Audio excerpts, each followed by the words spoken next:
The 100-year scam that invented hot dogs. The siren cuts through the night shift. Conveyor stops. A steel arm hangs over a vat of glossy pink paste, humming, waiting. The supervisor raises a hand, hesitates, and glances at the wall clock. 20 minutes left to hit quota. Somewhere, a manager's phone buzzes. No one wants to be the reason the line restarts or doesn't. That comfort food on a bun, it was built on scraps, nitrates, and marketing polish. We're tracing a century-long sleight of hand, from wooden carts to chemistry labs to clever labels. The stakes are simple: health risks, loopholes, and nostalgia that hides the mess. To see the trick, we go back to the first carts and the first complaints. Street carts, immigrants, and the birth of mystery meat. Through the 1860s, New York and Chicago streets were breakfast, lunch, and dinner. Pushcarts rattled past factory gates and shipyards, hawking sausages for pennies. German immigrants brought frankfurters and knockwurst, the portable meal that didn't need a plate. Workers needed salt, fat, and speed. Vendors needed volume and heat. A bun solved everything. One hand free, no mess, move along. Behind the cart, packing houses had a different rhythm.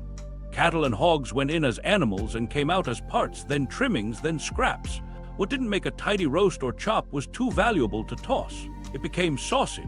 Bits of muscle shaved from bones, fat trimmings, heads and hearts ground fine, spices to cover the edges, smoke to sell the story. Nothing wasted, everything sold. Newspapers were already grumbling.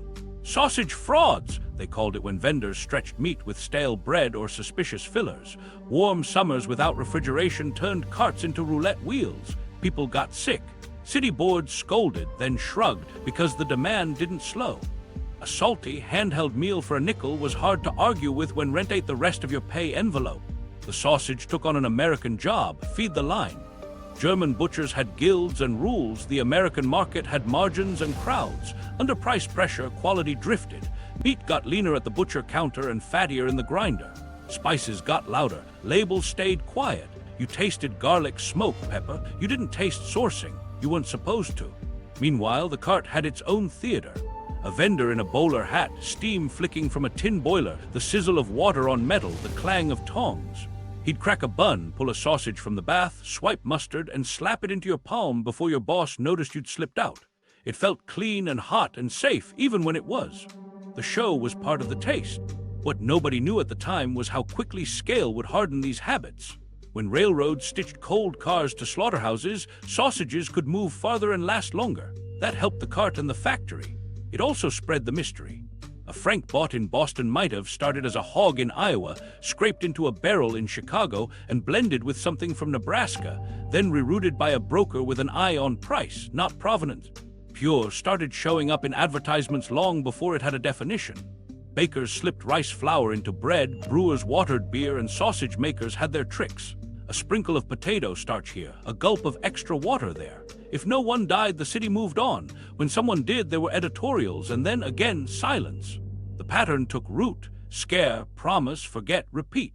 Here's a micro story.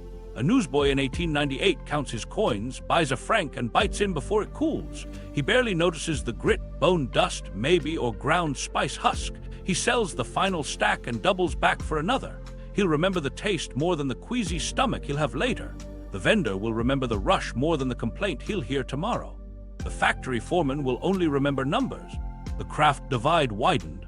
German-trained sausage makers complained about shortcuts and American-style blends, but on the street, speed set the standard. If your franc snapped and didn't burst, you were doing fine. If you could price it a cent lower, you were doing great.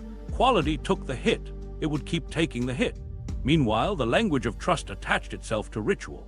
Baseball parks discovered the perfect handoff: a hot franc and a cold drink passed down sticky rows. That association wasn't an accident. It grew from the same needs. Feeding thousands fast required products that behaved the same every time.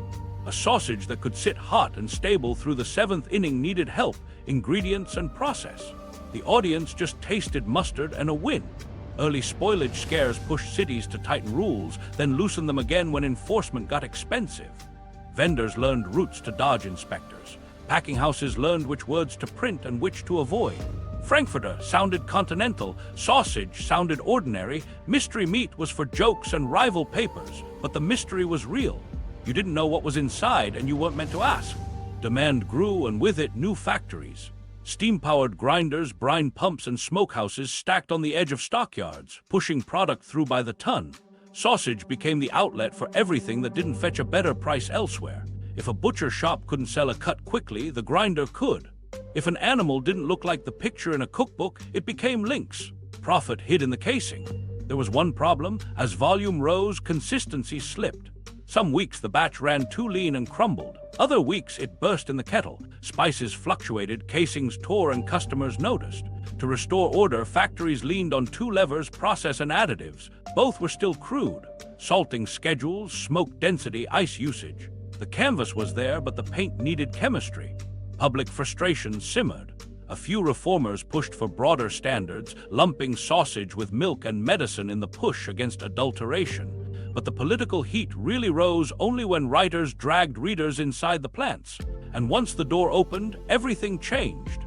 The cart didn't change much. The factory did. Another micro-story. A street vendor hears about a neighbor's customers falling sick and changes water twice as often. His profit drops, his line length doesn't. He adds a penny to the price and buyers argue, then pay. He learns the lesson industry would perfect. Raise trust, keep volume, don't explain too much. By the turn of the century, the path was set. Immigrant craft seeded the market, pushcarts trained a nation to love salt and speed, and factories learned to turn leftovers into units. A bun made it friendly. Steam made it safe, at least in spirit. The rest would come from lawmakers and lab coats. While that was happening in Chicago, New York's press found better stories in scandal than in recipes. Inspectors made headlines, fines made footnotes. The city's appetite rolled on. Sausages sizzled on corners and at fairs. Kids pointed. Parents nodded. No one read a label because there wasn't one to read. This was the moment everything was about to change, not because people stopped eating, but because someone forced them to look. A book would pry open the doors. A law would step in, not to perfect sausage, but to define the minimum. The carts would keep rolling. The factories would grow up. The recipe would move from guesswork to formula. Demand exploded. So did the factories behind it. And when eyes finally turned toward the vats and grinders, the industry found a new language to keep selling the same idea. The jungle opens the doors. To understand why the factory changed and the cart didn't, we need to step into a book that made readers gag over breakfast. In 1906, Upton Sinclair's novel Through opened the doors of Chicago's stockyards. He went in to expose labor misery and came out with a portrait of filth that stuck to the nation's tongue. Readers didn't debate literary style, they stared at their plates. Politicians felt the heat. Industry felt the target on its back. Here's where it gets uncomfortable. The public reaction wasn't about empathy for workers, it was about fear of eating something rotten. The outrage moved faster than any inspector ever had. Letters flooded Washington. Newspaper cartoons drew rats on conveyor belts. Meanwhile, packing executives scrambled not to apologize but to calculate. If trust collapsed, sales collapsed. If rules came, better shape them than fight them. What followed were two quick laws: the Meat Inspection Act and the Pure Food and Drug Act, both passed in 1906. On paper, it looked like a cleansing: federal inspectors in plants, labels that meant something, penalties for fraud. In reality, these were minimums, not ideals. Inspectors checked live animals, carcasses, and visible conditions. They didn't reinvent recipes. They didn't outlaw scraps. They formalized them. This was the moment everything changed for sausage. Before, it was a convenient sink for trimmings. After the laws, it became a legitimized outlet. If a plant could demonstrate the meat wasn't diseased and the facility met basic standards, that meat could be chopped, salted, blended, and cased. The definition of meat still had room. The law didn't ban hearts or tongues. It didn't ban fat. It simply drew a line between edible and condemn. Meanwhile, something else was happening. Marketing men saw the opportunity in the new language. If the government had rules, brands could echo them. Pure didn't necessarily mean single muscle cuts. It could mean inspected. All meat could mean no cereal fillers, but it still left room for fats and less romantic parts. The words sounded reassuring. The content stayed economical. Factories adapted faster than critics expected. They cleaned the parts inspectors would see, organized lines that looked orderly from catwalks, and built documentation habits that turned process into paperwork. The grinder became less a blind spot and more a checkbox. Pass inspection, keep the margins, that was the goal. The recipe didn't need to be pretty if the label did the heavy lifting. One detail would prove crucial later: curing. Even before the laws, salt and smoke were common. Post-laws, sodium nitrite and later nitrite blends found their groove. Curing made sausage safer against botulism, brighter in color and longer lasting. That was a consumer win on the surface and a logistical win underneath. You could move product farther with less risk. A pink snap became the signal that things were fine, even if the definition of fine was mostly legal. Sinclair had one more unintended effect. He taught industry the value of the factory tour. If scandal came from mystery, then guided transparency could comment. Plants created windows, schedules, and talking points. Audiences saw white coats and stainless steel. They didn't see procurement spreadsheets or the variance in raw materials that recipes had to smooth over with salt and additives. Safety theater didn't start here, but it learned its cues. Back in Washington, regulators faced the same trade-offs the plants did. Make rules tight and you risk starving affordable supply. Make them loose and you risk public health and trust. They settled somewhere in the middle. Definitions of adulteration evolved. Misbranding carried penalties, but the system didn't require perfection. It codified adequacy. Consumers heard federal inspection and translated it as good. Industry heard it as predictable. Let's drop into a micro story. A senator tours a stockyard with reporters in tow. The plant has scrubbed floors, staged spotless aprons, and routed lines away from the noisiest renderers. At the end, a foreman hands the senator a hot frank from a spotless kettle. Cameras click. The senator bites, smiles, and calls it safe. He's not lying. He's just tasting the tip of a process built to be palatable on contact. Meanwhile, labels started to sing. Selected cuts, pure pork, government inspected, and the rising star, frankfurter, with its old-world dignity. The irony was hard to miss to anyone inside the plant. The more variable the inputs, the more important the promise. Spices took on consistent ratios, grind sizes standardized. Salt levels rose to keep texture predictable. The romance shifted from butcher craft to brand trust. What nobody knew at the time was how the new rules would lock in an incentive. If you could pass inspection with cheaper raw materials and rely on curing and process to deliver stability, you'd do it. Sausage became the pressure valve for the carcass economy. The prime cuts went to the front of the house. Everything else met the emulsifier. The public repeated the label words and rarely asked what everything else meant. There was a legal dance around fillers. The Pure Food and Drug Act cracked down on undisclosed starches and water loading, but definitions allowed certain binders if declared, and processors learned to work the margins. Early prosecutions made examples. Quiet settlements made precedents. Through it all, one phrase held steady on posters and cartons: quality. It meant compliance, not excellence. In the aftermath of the initial fury, newspapers moved on to the next scandal. The stockyards got back to tempo. Workers still raced the clock. Inspectors carved their routines into muscle memory, and sausages rolled out by the boxcar, now certified, now branded, now wrapped in reassurance. The consumer experience changed very little. Steam, mustard, a bun, a bite. The difference lived in paperwork and chemistry. Industry learned its crisis playbook here. If a scare hit, invoke inspection. If a rumor spread, point to the federal stamp. Invite a reporter. Stage a tasting. Promise to cooperate. Then tweak the process just enough to avoid the next headline. The margins flowed from the same place, turn scraps into units and sell the feeling of safety. Now remember, the goal wasn't to deceive flat out. It was to operate within rules that allowed flexibility. That flexibility kept hot dogs cheap and available. It also kept the ingredient list elastic. Over time, as technology improved, the system would add two big tools: mechanical separation to unlock hard-to-reach meat, and a refined curing chemistry to keep color and flavor familiar. But the mindset was already set by 1906. Meet the minimum, polish the message. Here's where it gets clear. The jungle didn't invent regulation so much as it taught industry to survive it. Sausages didn't become boutique, they became standardized. The shopper didn't learn who raised the hog. They learned which brand made their favorite snap. Trust moved from butcher to logo.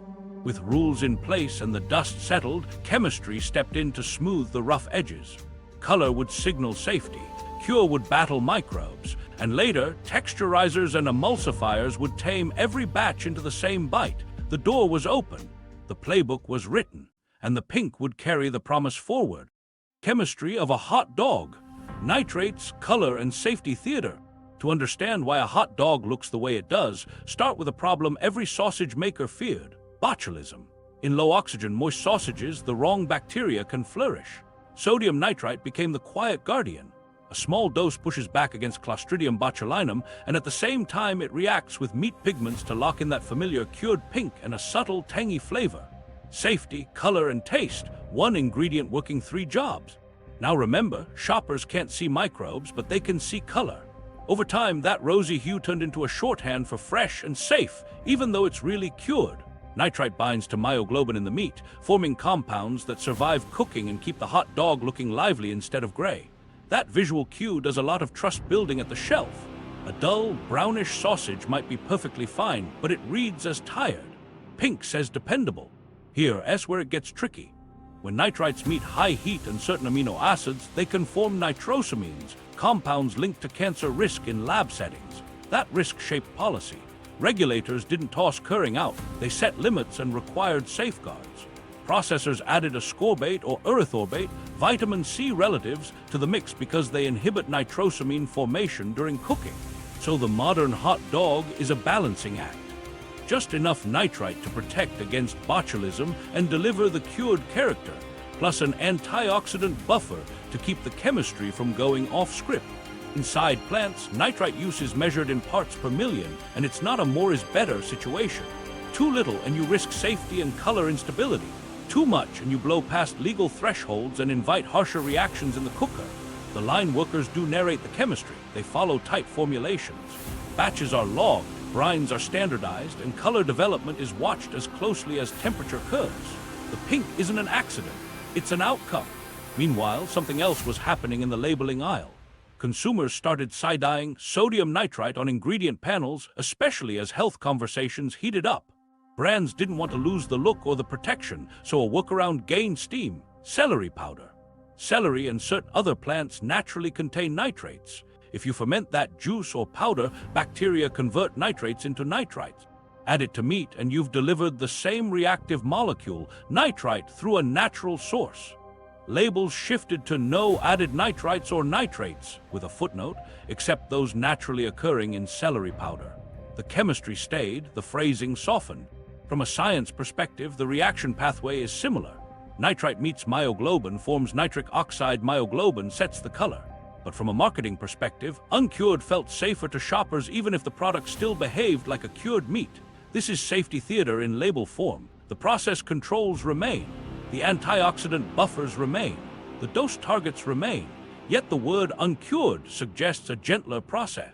It's not a lie if the Code of Federal Regulations says using vegetable-derived nitrite allows that term. It's a linguistic pivot that keeps the pink and soothes concerns. Let's drop into a micro story. A brand manager sits with a color card deck, comparing shades of pink under standardized lights. On the table beside it, 2 test logs. One batch uses direct nitrite, the other uses celery powder plus starter culture. The cards match. In the tasting room, the panel calls both classic. In the marketing meeting, only one earns the natural banner wrap. The decision isn't about taste, it's about the story. Back on the line, processors manage time as much as formula. Nitrite needs contact and the right conditions to fix the color. If the emulsion moves too quickly to the smokehouse, you get uneven hues. If the hold is too long, you push texture out of spec. There's a choreography: mix, chill, stuff, hold, heat, shower, chill again. Each stage protects against microbes while nurturing that pink signal. When it works, the package looks identical every week. Consistency is confident. Here's where policy and perception diverge. Regulators focus on absolute safety. Preventing botulism is non-negotiable. Nitrosamine risk is managed through limits and additives. Epidemiology studies then look at population-level links between processed meats and cancer outcomes. Industry responds by tightening controls, lower target nitrite levels, mandatory ascorbate, careful cook profiles. The store shelf displays none of that complexity. Instead, the front label lifts a simple promise: no artificial preservatives. And the back label tells a quieter truth inside the fine print. Consumers, for the most part, taste smoke and texture and move on with their day. But the chemistry sits under every bite. Nitrite nudges flavor toward the cured family. Think ham-like notes, a slight mineral brightness. Without it, you'd get a paler, meatier, less signature hot dog. Some niche makers do that, leaning into fresh sausage vibes. It rarely scales because the rest of the system, distribution, shelf life, shopper expectations, leans hard on cured stability. Another micro story. A school district nutrition director fields parent emails about nitrites in lunches. Procurement options are a riddle. The Uncured brand costs more, still uses celery powder, and passes bid rules with reassuring language. The Direct Nitrite brand costs less and meets all federal safety standards. The director picks the Uncured label to calm the noise. The cafeteria trays look the same. The inbox gets quieter. What nobody knew at the time natural cues took off was that the nitrite conversation would keep looping back to color. Brands tried subtle shifts, more smoked notes, different spice blends, but whenever the pink turned dull, sales dipped. That taught a lesson. You can negotiate words, but you can't negotiate the shopper's eyes. The hue is a promise.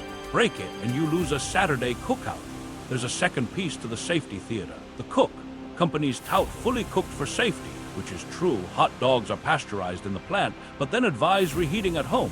Why? Because post-cook contamination is a real risk in any ready-to-eat meat. The plant mitigates with sanitation and sealed packaging. The reheating advice is a belt and suspenders move. Again, you're seeing the choreography. Chemistry plus heat plus handling, all aimed at keeping invisible dangers away while the visible color says, relax. Meanwhile, international debates simmer. Some countries push for nitrite reductions in cured meats, arguing for lower allowable levels or alternatives. Industry counters with botulism risk and consumer acceptance. Trials explore plant extracts, different packaging atmospheres, and slower distribution. Some changes take hold. Many hit the wall of cost or taste. It turns out the triplet, safety, color, flavor, resists easy substitutions at scale. Let's be clear, nitrite isn't a villain or a savior. It's a tool. In the early days, it made mass sausage less dangerous. Later, it became the aesthetic and flavor anchor that shaped the modern hot dog. The controversy comes from how we talk about it. When labels use terms that imply absence while delivering function, trust gets fuzzy. When brands lean on color to sell safety, the theater lights up. And yet the product endures because the system holds. Precise dosing, antioxidant buffers, managed heat, and a pink that reads as right. Safety sold the color. Next, texture and yield would sell the bite. Mechanically separated meat, the slurry that built an empire. By the time color and cure had the pink locked in, plants still faced a simple math problem. Too much edible tissue clung stubbornly to bones. Knives could only get so close. That leftover meat was margin sitting just out of reach. Mechanical separation turned it into product. Here's the stakes. In a business where pennies per pound decide bonuses, recovering a few extra percentage points of meat from carcasses scales to millions. For consumers, it meant cheaper hot dogs that behaved the same every Saturday. For workers, it meant faster lines and fewer pauses to trim by hand. For the industry, it meant a paste that could swallow variance and spit out consistency. So what actually happened? In the 1960s, purpose-built machines arrived that didn't slice, they squeezed. Bones and attached scraps went into a hopper.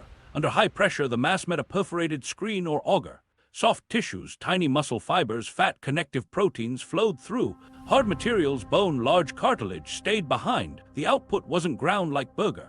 It was a smooth slurry, a uniform emulsion base ready to season, cure, and stuff.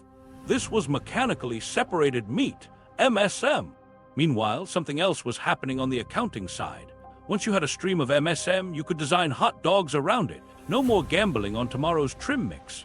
Instead, you blended MSM with intentional fat levels, salt to extract proteins, and water or ice to control temperature and texture.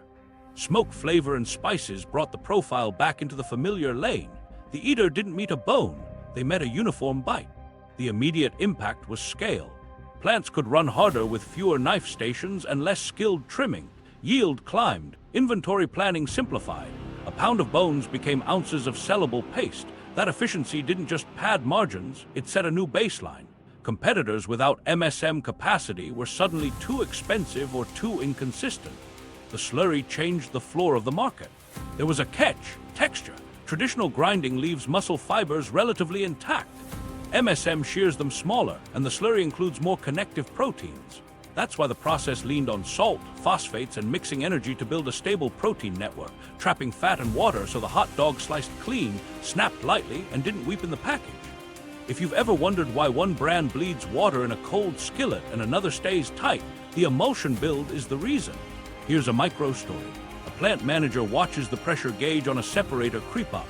Bones are going in faster than spec. The output thickens. Downstream, the mixer operator compensates, bumps salt by a fraction, adds a touch more ice. The batch holds. Later, the quality tech logs the day, variance absorbed, texture on target. No consumer notices. The system did its job. Regulators noticed too. Not all MSM is equal. Poultry MSM, because of bone structure and microbial profiles, found broad acceptance for cooked products. Beef MSM raised more red flags, prompting tighter restrictions and eventually sharp limits in some categories. The headline didn't say paste banned. It said, in effect, use the right paste in the right places.